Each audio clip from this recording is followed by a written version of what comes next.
Former President Donald Trump took to X Spaces last night to praise the work of the U.S. Secret Service and local law enforcement for their response to Sunday's apparent second assassination attempt against him. He also took a moment to describe what happened during the incident. All of a sudden, we heard shots being fired in the air, and I guess probably 4 or 5. And it sounded like bullets, but what do I know about that? But Secret Service knew immediately it was bullets. And they grabbed me, and I think probably the other one, Steve, is one of the people, Steve Witkoff, a great friend of mine.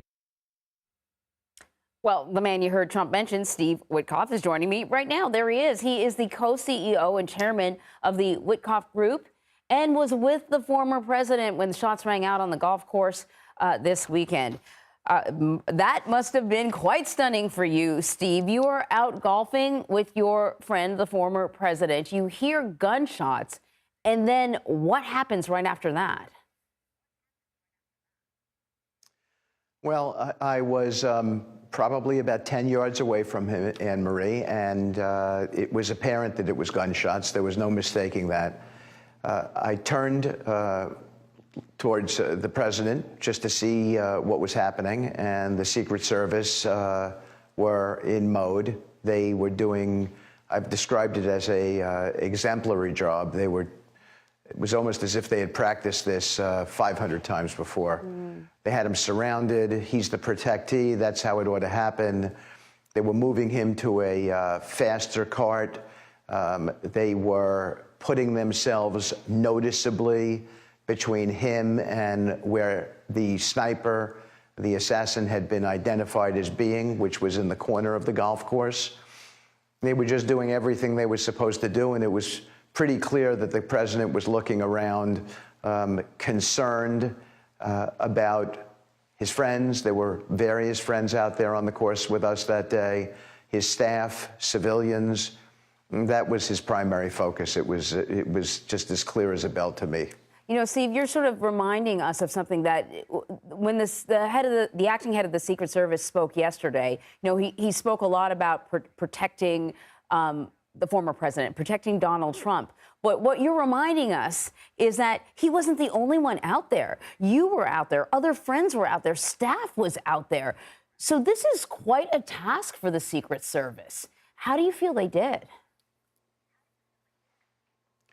I think they did great yesterday. I think that there could have been a horrific incident, something we could have woken up today to something really, really terrible and tragic. This assassin had a fully automatic weapon, and he could have hosed down everybody on that green that day, yesterday. So it could have been horrific, and whoever that young man was who unloaded those 4 shots, he ought to be commended and given some sort of medal, in my view. Right. But I would also tell you this, that I got a sense of what it's like to be Donald Trump in this type of environment. It's a pretty difficult role to play.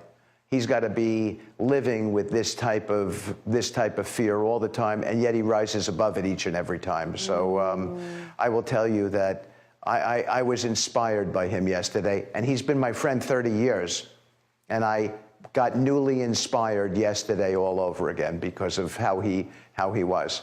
I mean, I can only imagine how nerve-wracking it must have been as you sort of describe how quickly the Secret Service started to gather people and move you all off to a safer location.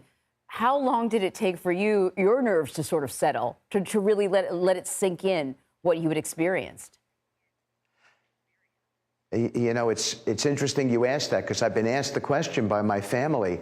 I'm not sure that I ever really got nervous, and I attribute it to him. He's just got this, you know, he's stoic. He's contained. He doesn't ever see himself like the victim. I never got into a crouch and got down on the ground. 2 snipers immediately deployed within 3 yards of me with tripods down on the ground. They were aiming machine guns at where they thought the assassin was. And it just was mesmerizing to me. I mean, that I was almost taking it all in, trying to feel what it must be like for him in everyday life. And it's a tough assignment to be the president. Everybody thinks that, you know, it all looks good. It doesn't look so good at moments like this when your life may be on the line. And so I came away with just such a newfound respect for how strong he is as a human being, how amazing the Secret Service is, wearing the uniform, doing their job in this way, people putting their lives on the line. I was with the president on 9/11 at the memorial. I was at I was there when the buildings fell. I was on a rope line with cops. I saw the same heroism that day that I saw yesterday. And to witness that, that's a blessing to be able to see it, because it becomes an example on how we all want to live our lives. Steve, before I let you go, do you think you'll be golfing with the former president again anytime soon? I think golfing is a way he decompresses, Anne Marie. I really do. And I hope, you know, he deserves to have decompression time like all of us. Steve Witkoff, thank you very much.